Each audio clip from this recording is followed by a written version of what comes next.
Throw down to second in time. It's the last two possessions. What a pass. What a pass. And the runner comes home. They got her. Up top. Touchdown. Greetings and welcome to this week's Big 12 Report presented by Dr. Pepper. I'm Wendell Barnhouse, Big12Sports.com correspondent alongside co-host Carter Babb. Thanks, Wendell. In light of the presidential election coming up next week, we have a story for you about a former political news reporter who is now the newest face of the Longhorn Network. Longhorn Network reporter Kaylee Hartung, who has been on the job since late August, will be watching the news coverage of election night with a special perspective. Election night, I will be posted up in front of the television for all of CBS News' election night coverage. It'll be hard to not be a part of it. Hartung was a sideline reporter for CBS Sports Network and a correspondent for CBS News when she got a call in late July. The Longhorn Network needed to replace Samantha Steele, who was taking over for Aaron Andrews on ESPN's college football coverage. I knew about the Longhorn Network. I knew that it was a subsidiary of ESPN, and I knew what they did here. I knew who Samantha Steele was. I was a great fan of hers. I knew that she was moving on to College Game Day, but the job itself was not on my radar. Hartung had spent 5 years working with Bob Schieffer, the chief Washington correspondent for CBS News.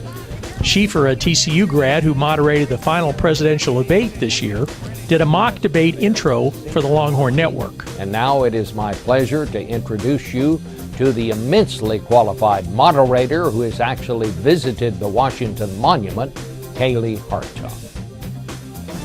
Thank you, Bob. It is now time to welcome in our analyst. Bob had watched me sort of pulling double duty between CBS News and CBS Sports, and he was the most wonderfully supportive person I could have asked for in terms of wanting me to pursue my passion.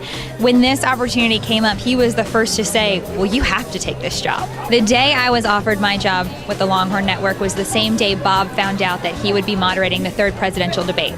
For me, it was a fair gauge of how badly did I want to take this job. If I knew that I was okay with missing out on that sort of an incredible opportunity to work with him, then I knew it was the right job for me to take. For me, sports has always been such a big part of my life, and I can't believe I get paid to do this every day.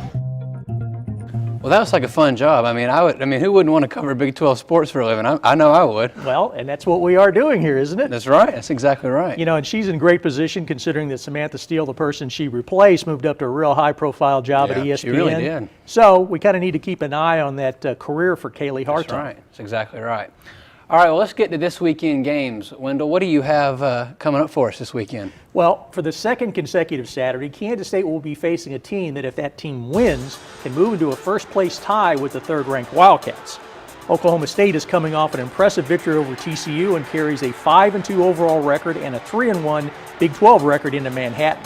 A victory would pull the Cowboys, the defending Big 12 champions, into a first-place tie with K-State. Now, the Wildcats moved up to number 2 in this week's BCS standings and need to keep stacking wins if they want to play in the national championship game. Now, the two new teams in the Big 12 will meet in Morgantown, and both are starved for a victory. TCU has lost 3 of its last 4 and still has a number of challenging games remaining on the schedule. West Virginia had last week off and has had plenty of time to ponder a 2-game losing streak. The Horned Frogs have been battling injuries, and they hope that redshirt freshman quarterback Trevon Boykin, who limped off the field late in Saturday's loss at Oklahoma State, will be ready to go.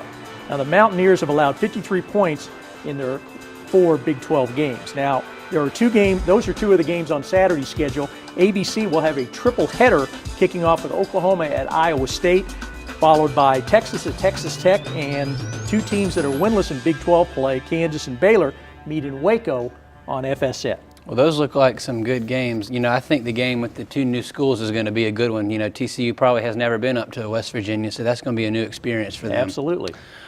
All right, Wendell, let's get to some world, and I do mean world famous shout-outs. What's been happening this week? Yes, all around the world, Carter. Okay, first of all, soccer. Individual awards were announced this week.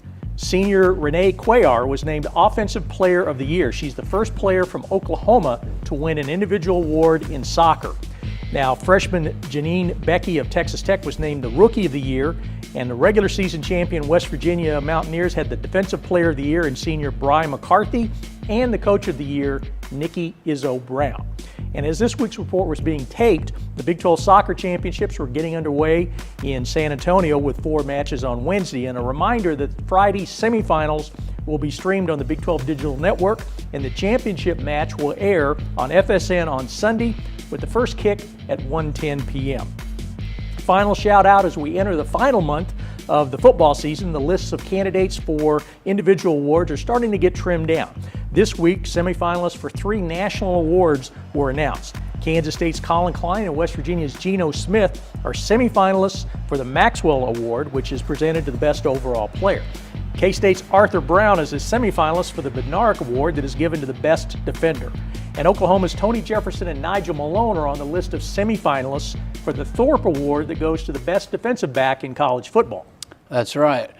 Well, that's going to do it for another spectacular version of the Big 12 Report. Be sure to follow us on Twitter at Big 12 Conference and visit our website at big12sports.com for all things Big 12. We'll see you next time.